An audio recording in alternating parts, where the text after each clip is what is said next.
As we had said in part 1 of Pow Wow Trail, Pow Wow is the celebration, the gathering of nations. It is the lifeblood of song and dance flowing in the veins of Anishinaabe people, the original people. It is the magnet attracting thousands upon thousands to celebrations across the land. It is pure Indian at its source. Nowhere else but on Turtle Island will you be able to experience this unique expression of Indianness. Wupkahe, Nimidi, Wichihe are the words beckoning the people to make way for the prides of our nation, the dancers, dancing in the footsteps of our ancestors, keeping Indian pride on the move, in the groove, and the singers, singing songs of victory, of love, and above all, honor.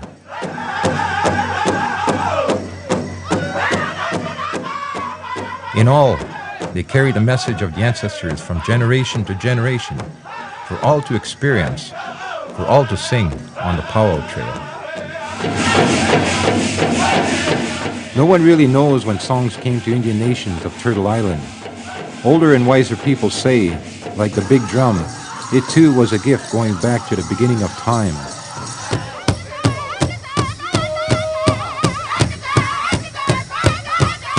Everyone is born with the gift of song in their hearts. Some may take a lifetime to find it. For others, song is on their lips and in their heart from the very first breath. Hey na ya khupelo la ko ta ho shela hey ya ku cho chano pa ki yu ha che wo ki ye hey ho. This is a wonderful song that made in 1945, right in my own district, Red Scapel. So, and it's the people pray because I come home with victory. Take your part and pray. Give thanks. That's what the wordings mean. Steve Charging Eagle is one of those older and wiser people, born with the gift of song in his heart. In his 82 years, it has carried him through life, through times of peace, as well as times of war. There's a lot of songs come out on that during that World War II and Vietnam, and a lot of this song at that time has a background to it, see. Because a lot of places, different tribes have their own wording, see, and tone. But I think Sioux songs have really come out true.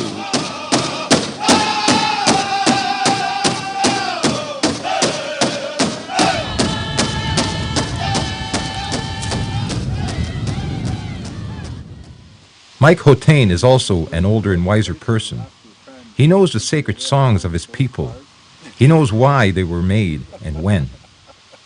These songs of the Prairie Chicken Dance have a certain beat. If you go to a powwow and listen for the chicken dance song, they all have that same way that they all seem to have rendered the beginning of that song. They started off. It's like a rooster. You know, they start off like that. Eh? You know, that's the beginning of. That's how they started, and still today, still the same. It hasn't changed.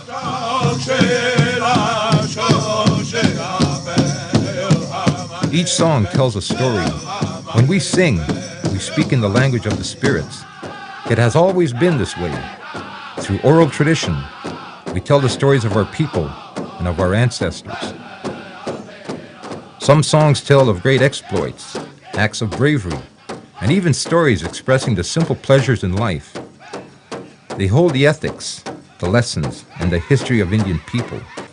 So every song is a reminder of who we are and where we come from.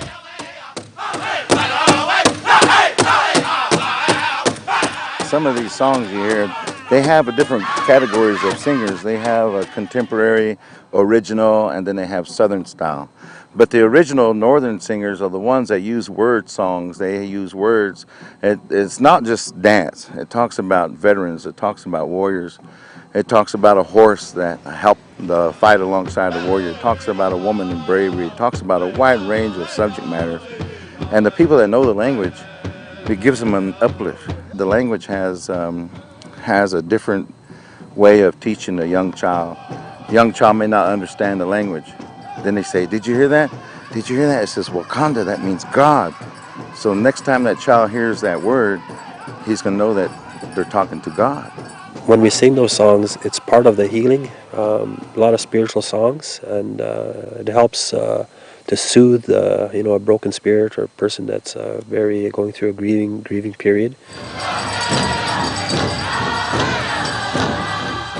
And these flag songs, oh man, they're so beautiful. You see that flag coming up or that flag coming down. And these words in those flag songs, they talk about bravery. They talk about deeds of war, valor. And I mean, I don't have to be a member of that tribe to have some appreciation for that song. And after going different places in the country, I know different flag songs from different parts of the United States. And I know the interpretation because I ask. Yeah, those songs can really be moving, very inspiring.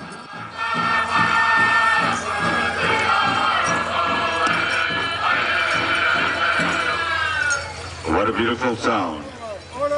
Songs such as that tell of stories, accomplishments of these great men and great ladies that answered the call.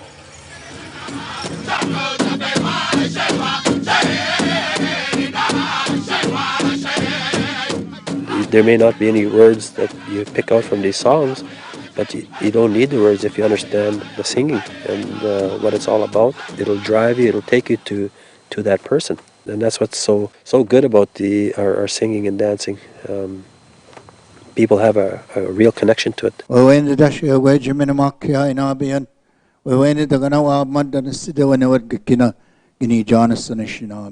Eddie Benton Benet is an Ojibwe Indian from La Cour de Ray, Wisconsin. Passed down to him is the idea that song and spirituality are one and the same. Of all the things that were given to Anishinaabe people is associated with the Creator. And the first expression of the Creator is song. It's not the English language, it's not the Latin language, it's not the Ojibwe language, it's song. Song first. The first communication, spirit to spirit in the spirit world, when they were discussing us as human beings, their conversation is song. It was not, "Hey God, how are you doing?" "Hey Wenabushu, how are you doing? How's your day?" It wasn't like that at all. It was through song. Gije manedo nenundawa, Gije manedo nenundawa. That's spiritual conversation. So the further we depart from that, then the further from our spiritual roots, genetically and spiritually, that we become.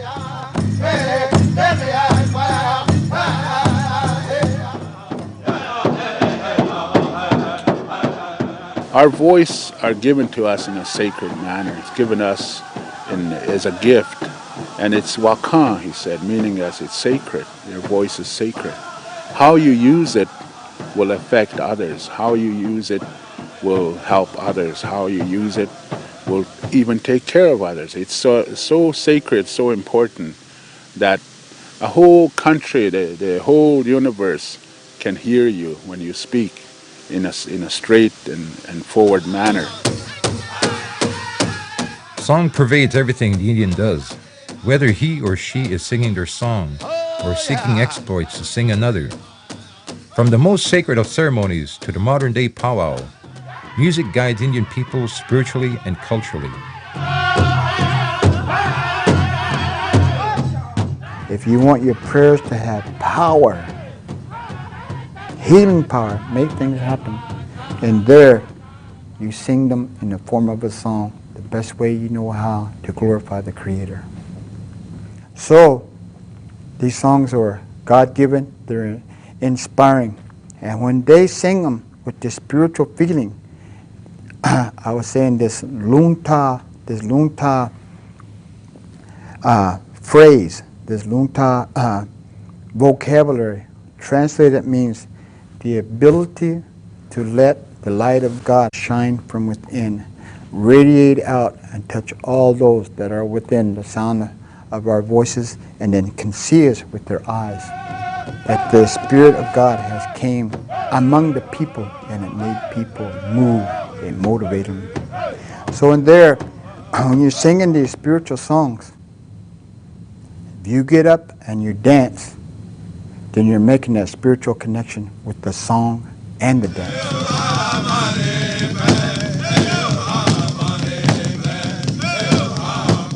Song is a part of the daily experience of Indian life. In the old days, it was filled with ritual. The dances portrayed the beliefs and the customs of a particular nation, and many of the oldest dances were symbolic. The ceremonies were connected to the observance of the seasons, the elements, agriculture, with war and magic, and of course, the hunt. These actions encourage communion with the spirit world, to give thanks or make a request for rain so the grass would grow and bring the buffalo, success in the hunt, anything the Indian needed in his life. All these things interwove with one another. They were necessary for survival. I'd like to ask too at this time if you remember someone who has passed into the spirit world. In Ojibwe country, Elder Eddie Benton is asked to give an invocation or prayer to open a traditional powwow. His knowledge comes from the oral traditions of his people. The stories have been passed down for thousands of years, and today powwow is a vehicle to keep those traditions alive. All original spiritual religious instruction was oral. The Bible has an oral history. Those tribes from which the Bible was written and assembled all had oral tradition. So there's no tradition upon this world, human tradition, that was not first oral. How well people have kept their oral traditions is relative. Civilized people, modern day society, have not kept too good, good track of their oral history. It's been misplaced by the written record, and now computer storage. Computer storage is going to obviate the need for memory somewhere in the future. You're not going to have to remember anything because all you got to do is punch the right button and there's your song, all right? And the point is, the computer is a great instrument, but so is the drum a great instrument. Here's the difference. And here has to be an understanding. I don't care how you program the computer, and I don't care who programs it.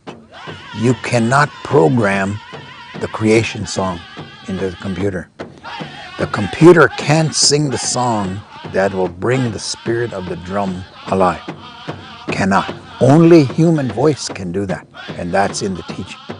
You and I, as physical beings of the Creator, making that connection, that spiritual connection with this drum and doing the right action, whether that's hitting the drum to create the beat and create the heartbeat and the sound, and then through the vocalization of learned songs, generationally kept and learned songs, can we make that spiritual connection?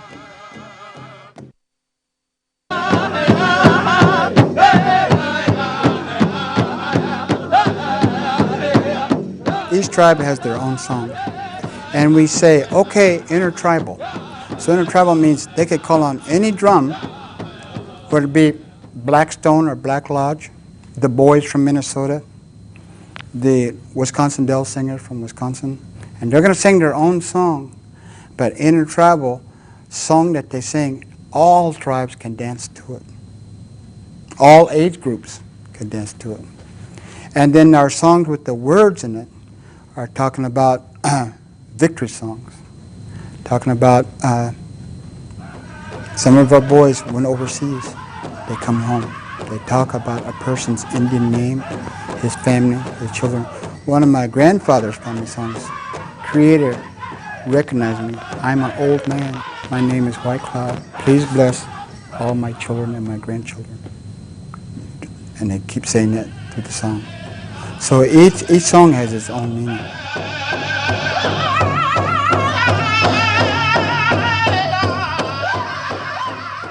Our elders taught us how to sing and taught us what it means to be a singer and some of the responsibilities and duties to sing. And in return, we'll learn all of these things from them, and we'll carry out our singing on our drum and stuff like that. And then in return, we'll carry it on down the line to our younger kids and stuff, and they'll learn these different songs.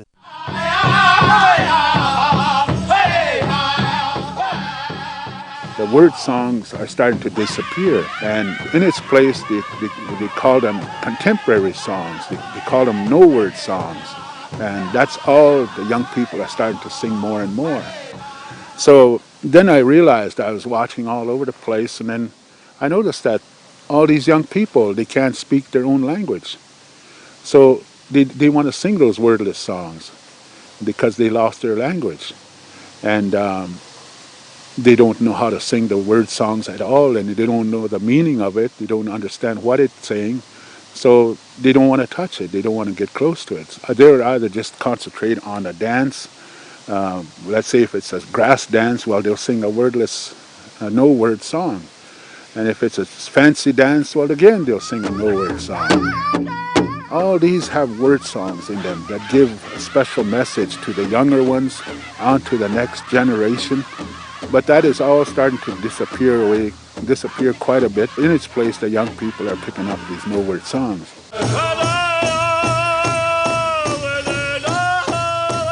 Powwows would be nothing without the singers and their gift of song. They sing the stories, which in turn carry the culture. The words themselves are secondary, for it is the sound that is heard by the spirits of all living creatures. The music possesses a mystical element within it. Music is said to touch the soul. In this sense, the gift of song is pure expression from the people to the Creator.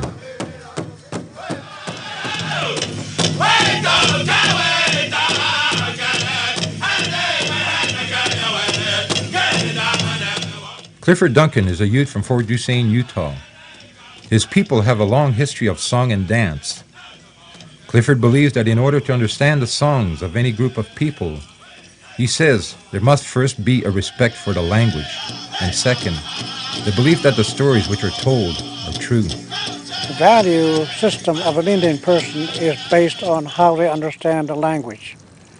The language is the basis for their thinking. A person usually thinks in the language that they speak. English language is different than Ute language when it comes to trying to figure out what's going on. I can translate or take certain words and it will not have the same meaning. Mythology played a large part in our history in the past. And I think it's a basis for our religion. Those mythology, the stories that are there, actually is talking about creation of the world, equivalent to Bible. Bible has the same purpose as those stories we call mythology. In our stories, the animals talk, but were they really animals? Or were they given that name so that the story could be passed on to the younger children? We have stories about healing. We have stories about how the songs were created. Stories about how the dance came to be. We were told about these stories and they would lead us to these stars.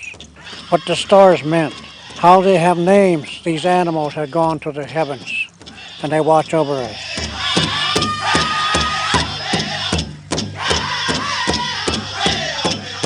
That concept of perceiving the universe and everything within it is integral to understanding the reasons behind Indian music and song. Thomas Venham Jr. One thing that separates music of Indian people from what we would call the larger society is that everything in Indian song and dance had a purpose. It had a definite time and place when it was supposed to be done, and there was a certain etiquette about it. You didn't do certain types of things at certain times. And drumming is used to accompany singing, and the singers are the drummers, which is different than a lot of cultures, say in Africa, where you may have a battery of drummers, but then a group of people standing at one side singing. So American Indian music is quite unique in the world, as far as world music goes, in that the singers provide their own accompaniment.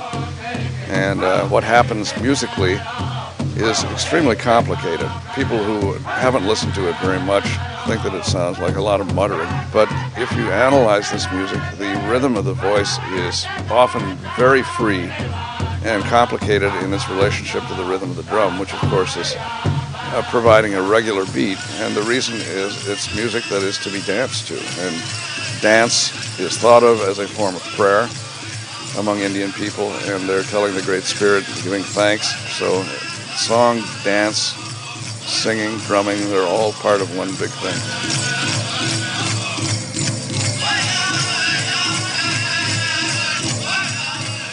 Music, song, and dance is extremely important to Indian people in much the same way that it's important to any group of people. It's a form of keeping traditions together. In some cases, it's a form of remembering people, or remembering specific events that may have come back. If you have a song or a dance that relates a specific heroic event that took place, and it's a way of remembering the language. It's a way of remembering your own history.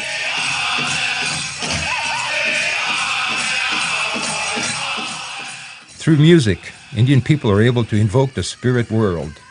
At powwows, the songs also invoke the spirit of those singers, drummers, and dancers. The songs are carrying us. The songs have a spirit in our powwows, in our dances. You sing the song. You have the song will come to you. It will come to your spirit. It will lift your spirit, and all things will be removed from you. If you let it and cross that fine line, you can become part of that song. You will become part of the drum beat. You will become part of the people that's there. Everything will be all same. The spirit's going to be same. I go to a powwow. I see the older singers. They stay at the drum, and they visit at the drum. They take care of their drum. They don't leave it just lying there. A lot of the younger singers today, they just get up and run. They take off and leave their sticks, and it doesn't show too much respect for the drummer. And that's not too good, because they always tell us our drums has a special spirit to that drum, and from that spirit comes the songs. And if you can feel that spirit when you're singing with a special beat, that's how you get this good feeling. This is where the good songs come from. All it is just the heartbeat, and the song in unison as one. They sing together. Like there's about 10 young men sitting around that drum, but they all sing with one voice. And then they all beat the drum with one beat. Although there's 10 of them beating the drum, there's still one beat.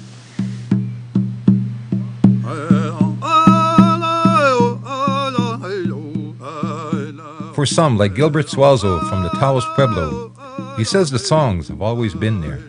Ever since I was a little boy, I have had an interest in singing and composing of songs. As I grew up, I began singing songs that I composed, singing them in public. But I have always viewed the composing of songs as a blessing. It's a blessing that a song would come to you that people can enjoy hearing.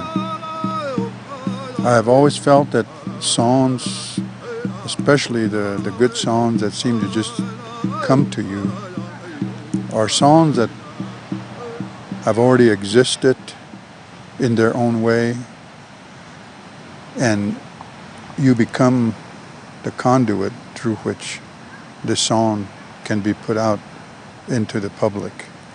So in that way, I consider it a blessing when I am able to compose songs, because I really consider it a blessing that these kind of songs come to me.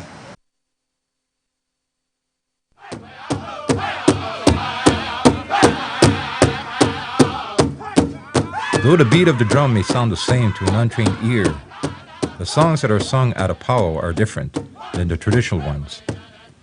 Others who are new to the sound of powwow at first find it difficult to understand what the songs actually say. Well, there's a tremendous amount of beauty and excitement in Ojibwe singing, and the songs, if you expose yourself to them for long enough, you can really get the feeling that these are incredibly beautiful melodies. They may not be like a Beethoven or a Bach or something that comes from European society, but on their own, they just stand, and I think that they're very powerful songs. You can almost get a chill up your spine. I mean, you really do sense that there's a lot of spiritual power going on, and that people are very much involved in this. And that's probably one thing that excites me about Indian music so much, is that it's so basic and germane to the culture itself.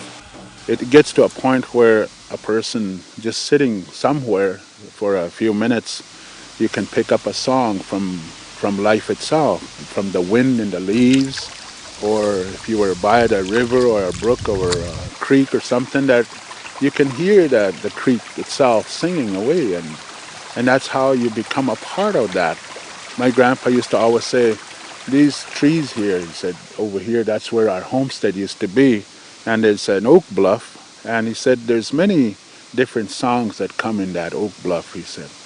And especially when come summertime, when all the good birds come home, they make this whole oak bluff become a songbook, and that's what we have to listen for, he said. We have to listen for that in order to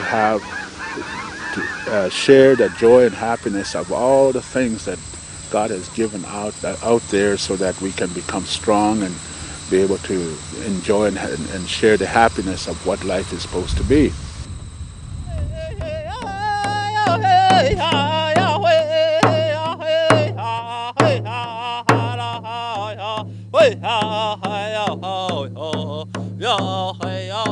Dennis Meaches is chief of Long Plain First Nation.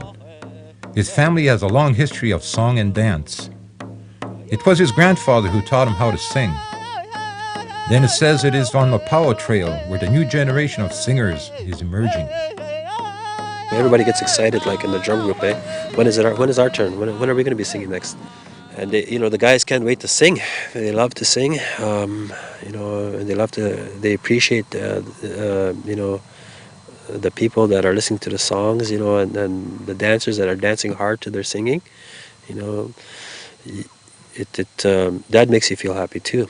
And knowing songs, knowing all the songs. For me, the favorite style of singing that I've grown accustomed to over the years, and its original style, is just straight songs. And over the years, our singing has evolved. We're moving into contemporary singing, and there's a lot of new songs composed, which is good. A lot of young people that want to get on the drums and make songs. I mean, as an Indian person, you have that basic right to make your own song.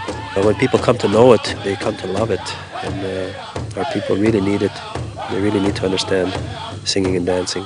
When you're singing, you're trying to imitate. A lot of times, you're trying to imitate the natural setting, the natural voice that the animals make. And when you're dancing, you're imitating animal movements, buffalo stomping on the ground, prairie chicken dancing, and that takes a lot of practice, takes a lot of hard work, and your friends around you are always helping you out.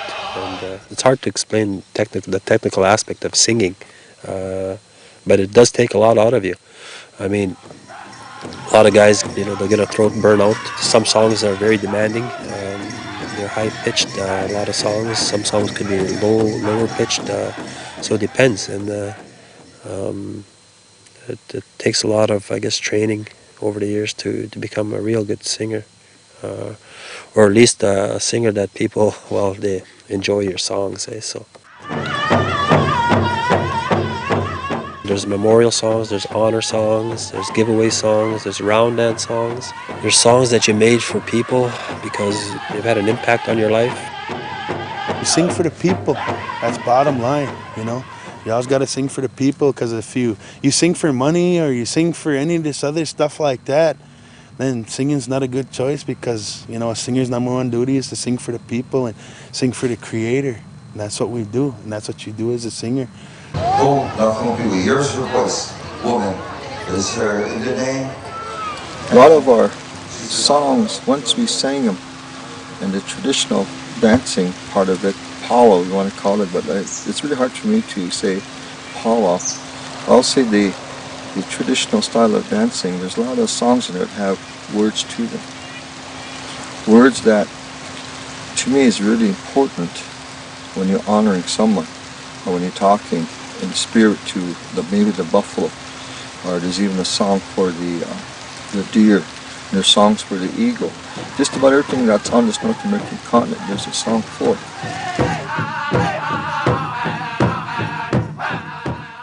When the singers are singing on the drum, what are they doing? What they're doing is they're reenacting the first cry that we have when we come into this world as a young born child. We cry. And what that cry is a cry of joy. You say, you know, we cry out to the Creator, I made it here, I'm here. It's a cry of joy, it's a cry of thanksgiving to the Creator. Thank you for allowing me to come and walk on Mother Earth. And the singers are singing and repeating that first act of joy and thankfulness, you know, as we come into this world. At this time, ladies and gentlemen, Gabriel Gopher is going to come onto the dance floor for the first time. And as all of us know, when we come on to this dance floor, we pay our way onto it. That's because we honor the great spirituality of the dance, as well as respecting the honored individuals that are allowed to dance, as well as we respect the warriors of old who laid their foot tracks on dance floors such as this. Dale Oldhorn is a college professor. During the summer months, he's an MC at Pow-wows. He has seen a superiority complex among non-Indian people and says that while he welcomes them at the various celebrations, he hopes that the experience will inspire them to be more tolerant of Indian language and culture, even if they don't understand what the songs are saying. When we compare ourselves, the United States of America being an Anglo country, England, of course, Anglo, Australia being Anglo, and Western Canada being Anglo, you'll see that there's exclusivity. And that is not good, because exclusivity is the basis of racism. And racism and bigotry are unacceptable in any form. And so the importance of any language is that we compare ourselves to the experiences of the Europeans, the South Americans. You'll see in Europe, in places like France, Spain, Italy, Germany, wherever you go, it is very common to meet people who speak 3 languages. It's common to see people who speak 5 languages. I have a cousin whose father is my cousin. She lives in Germany. She speaks 7 different languages. Is she a genius? Probably not. But she does not have the exclusive attitudes towards other languages. Languages are spoken. It's a human experience. They simply learn it. They don't have an attitude to exclude, so they simply learn it. Also, in Europe, they will teach the 3 languages right in the school as a matter of course. And they don't say it's more expensive. It is not more expensive. And the other thing that happens is that to learn a different language is inherently good, because language learning and learning for the sake of learning is good. Ignorance is not good. If you don't know the other languages, that speaks of our ignorance. But if we know of the languages, we have learned more languages, it speaks more of our knowledge.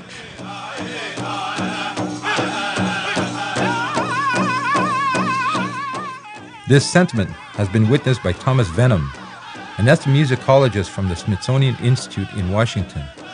He says because non-Indian people do not understand the songs and the language in which they're expressed, it has created the stereotype of wild, heathenistic Indians. If you go back into the 19th century, most Americans found it very ugly. I mean, there's aspects to Indian song and dance that they consider to be savage, to be wild, to be untamed.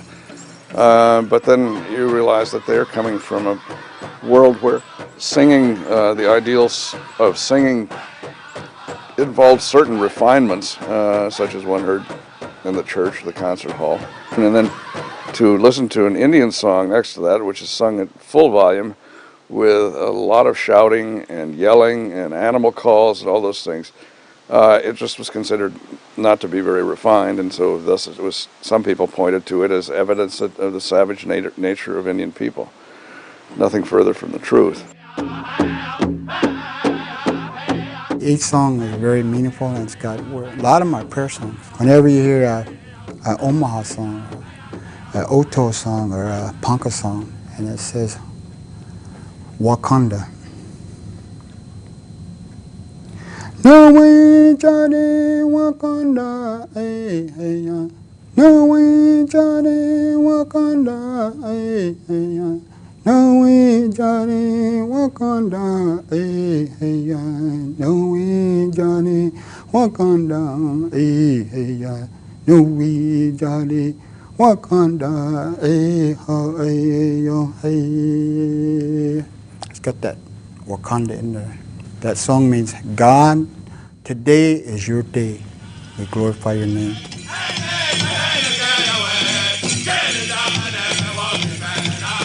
The language or the past based on this simple thing.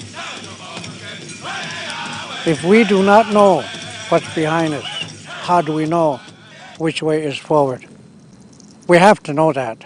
Every person in this world has to know where they came from in order to know in what direction they're going. Otherwise, we're going in all directions because we do not know where we came from.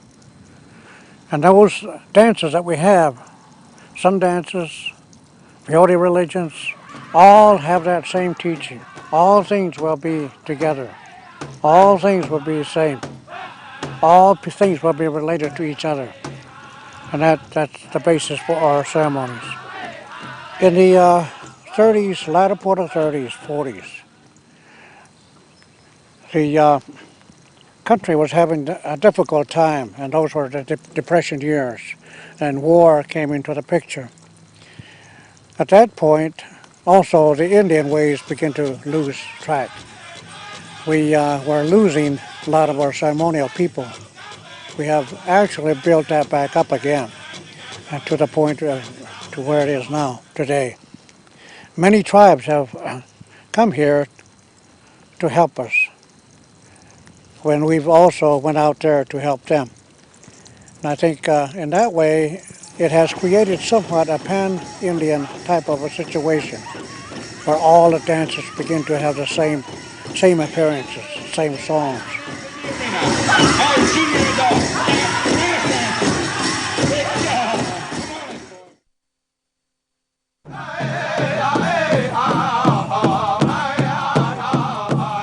The powwows of old were used for social gatherings, but also for healing.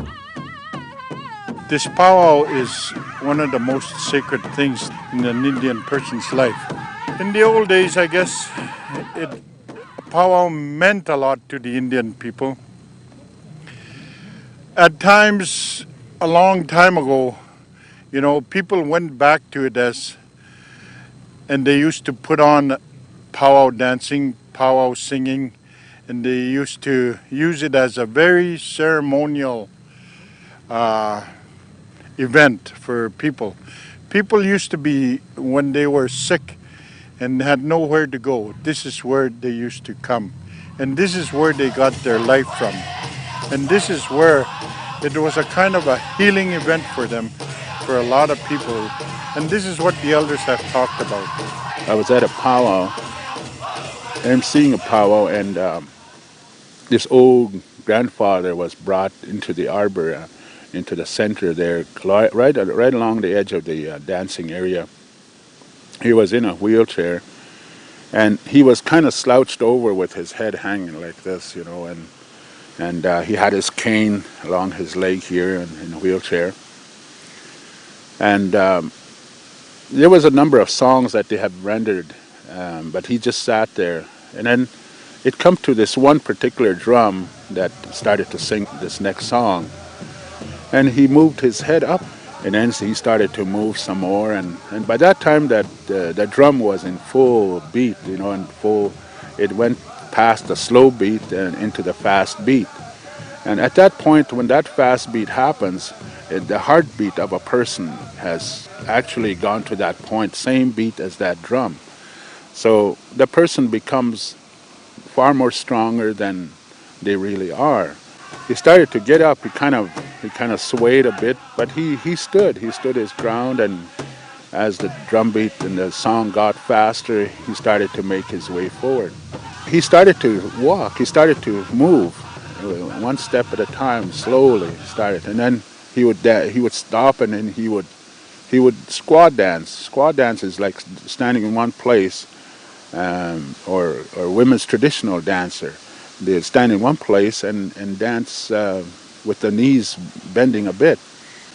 So when we think about the song itself, what it did to an old man that's practically crippled, was able to get up and dance to a special song. To each and every one of you here tonight, you made me feel good. I started out walking. I walked around. Before I knew it, I started dancing. To you, ladies and gentlemen, my family, all you my brothers and sisters that sit around here tonight, you drummers, you singers, you dancers, you put spirit in me. This is the grass dance. The only thing I can do right now is praise each and every one of you tonight through a praise song. Hey, ah, hey, hey, ah, hey, hey, ah. His spirit was lifted. He has the courage now that he wants to undertake this illness that he has. And so he said to everybody, Wallace, he said, let him know that this healing process has been started. Time and time again, on the Pow Wow Trail, stories of healing emerge such as these. The power of song is felt by all who need healing.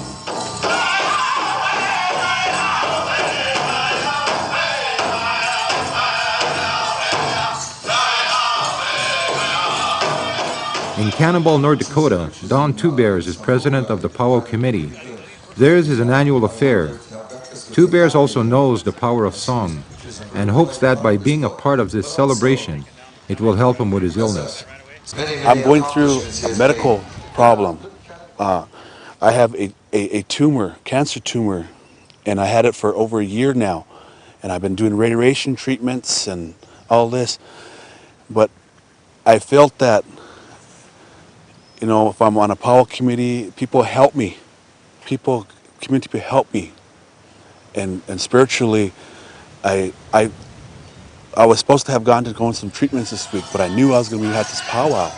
And as far as the drums, the people here, the dancing, the prayers, it's all comes in here, and that helps. Because when they're singing a song out there, some prayer song, that's for everybody, and that helps me. A lot of people come here for that. I almost resigned, but the elders came and offered, came with sage and stuff, and they helped me and they encouraged me. And I and my family, we went on. I want to fulfill my duties with the powwow here, but spiritually, it really helps you. It really does. A few miles away down the Pow Wow Trail is Pipestone, Minnesota. It is another place where Indian people come to sing prayers and dance. It attracts people from all over the world to get in tune with nature and to practice their spirituality.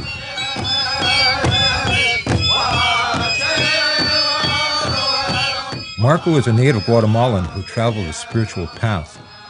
It leads him to many parts of the world. He has visited many indigenous tribes in North and South America.